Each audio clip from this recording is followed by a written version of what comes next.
ભાવનગર લઠ્ઠાકાંડ બાદ પણ બુટલેગરો બેફામ બની રહ્યા છે, પરંતુ ગુજરાત પોલીસ પણ હવે એક્શન મોડમાં આવી ગઈ છે. અમદાવાદ ગ્રામ્યના સાણંદ જીઆઈડીસી પોલીસ સ્ટેશન વિસ્તારમાંથી હપ્તાખોરી અને બુટલેગિંગના નેટવર્ક પર પોલીસે બોલાવી દીધા છે ધાડ.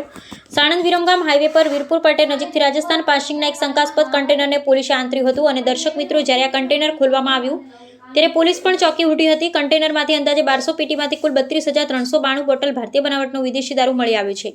આ દારૂની કિંમત 1,11 લાખ રૂપિયાથી પણ વધુ આંકવામાં આવી રહી છે. પોલીસ કન્ટેનર, 3 મોબાઈલ ફોન અને રોકડ રકમ મળી કુલ 1,36,19,688 રૂપિયાનો મુદ્દામાલ જપ્ત કરી લીધો છે.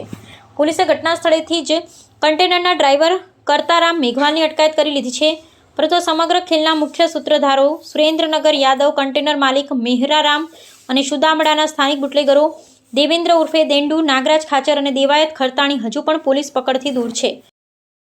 મોટો સવાલ એ ઊભો થાય છે કે આ જથ્થો પંજાબના માંસસાથી ભરાયો છે.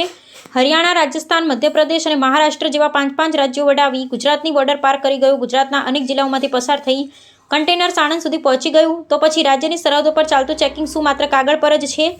આટલું મોટું કન્ટેનર ક્યાંય કેમ ના રોકાયું? એટલું જ નહીં, બુટલેગરોએ પુરાવાઓનો નાશ કરવા માટે બોટલોના બારકોડ અને સ્ટીકર સાથે છેડા પણ કર્યા, જેને પગલે પોલીસ હવે પુરાવા નાશ કરવાની કલમ પણ ઉમેરી દીધી છે.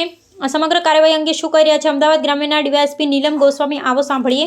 તો દર્શક મિત્રો, દારૂ રાજ્યમાં ઘૂસી ગયા પછી પકડાય છે, સારી વાત છે, પણ સવાલ એ છે કે મૂળ સપ્લાયર સુધી પોલીસનો હાથ ક્યારે પહોંચશે ને સરહદો પરનું ચેકિંગ ક્યારે નક્કર બનશે? અહેવાલ હિતેશ ઠક્કર, અમદાવાદ.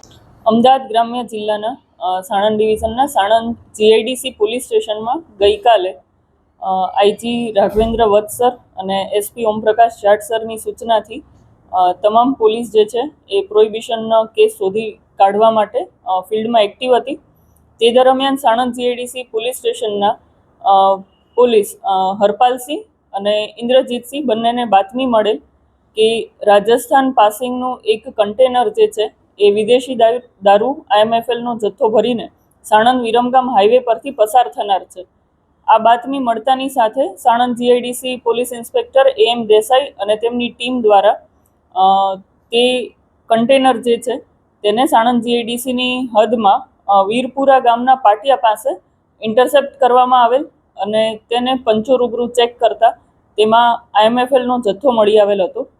આ જે કન્ટેનર જે છે એ રાજસ્થાન પાસિંગનું છે અને તેમાં આશરે 1200 પેટી મુદ્દામાલ મળી આવેલ જે છે અને આ જે મુદ્દામાલ છે તેની કુલ કિંમત આશરે 1,11,00,000 થાય છે.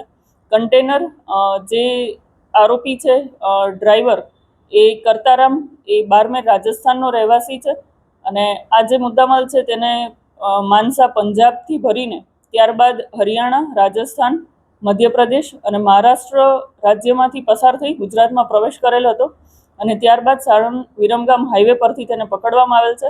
આ કન્ટેનર સાથે એક આરોપી ડ્રાઈવરની ધરપકડ કરવામાં આવેલ છે અને અન્ય માલ સપ્લાય કરનાર, કન્ટેનરના માલિક, જે રિસીવર હતા તે અને ત્યારબાદ જેમણે આ સમગ્ર મુદ્દામાલ મોકલેલ છે એ કુલ 5 આરોપી છે તે વોન્ટેડ જાહેર કરવામાં આવેલ છે.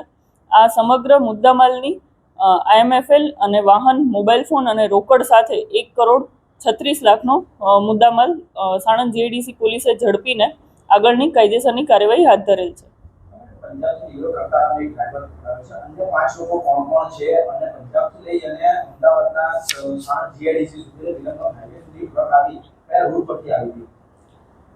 અત્યારે જે પોલીસે ડ્રાઈવર આરોપી છે કરતારામ, જે બારમેર રાજસ્થાનથી બિલોંગ કરે છે, તેને ઝડપીને આગળ કુલ 6 આરોપીઓના નામ ખોલેલ છે, જેમાં માલ સપ્લાય કરનાર સુરેન્દ્ર યાદવ છે અને ત્યારબાદ અહીંયા ગુજરાતમાં જેમણે માલ મંગાવેલ હતો તે સુરેન્દ્રનગરના 3 રિસીવર્સ છે જેમને માલ પહોંચાડવાનો હતો.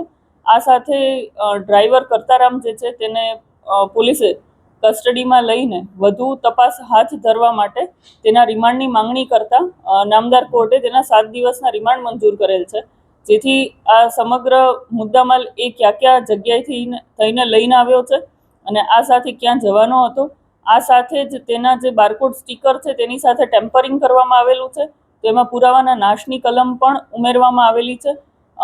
તે સમગ્ર તપાસ તેના રિમાન્ડ દરમિયાન કરવામાં આવશે.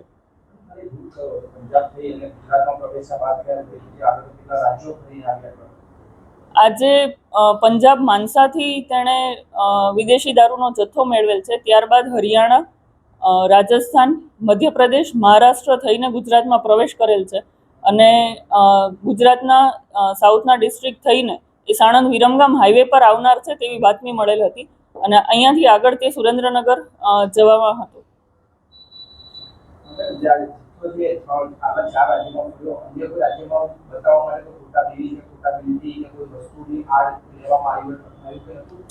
અત્યાર સુધીની તપાસ દરમિયાન ડ્રાઈવર પાસે અન્ય કોઈ આને સંલગ્ન દસ્તાવેજ હોય તેવું મળી આવેલ નથી, પરંતુ વિગતવારની તપાસ માટે ડ્રાઈવરના રિમાન્ડ લેતા તેના 7 દિવસના રિમાન્ડ મળેલ છે, જેની સમગ્ર તપાસ આગળ હાથ ધરવામાં છે.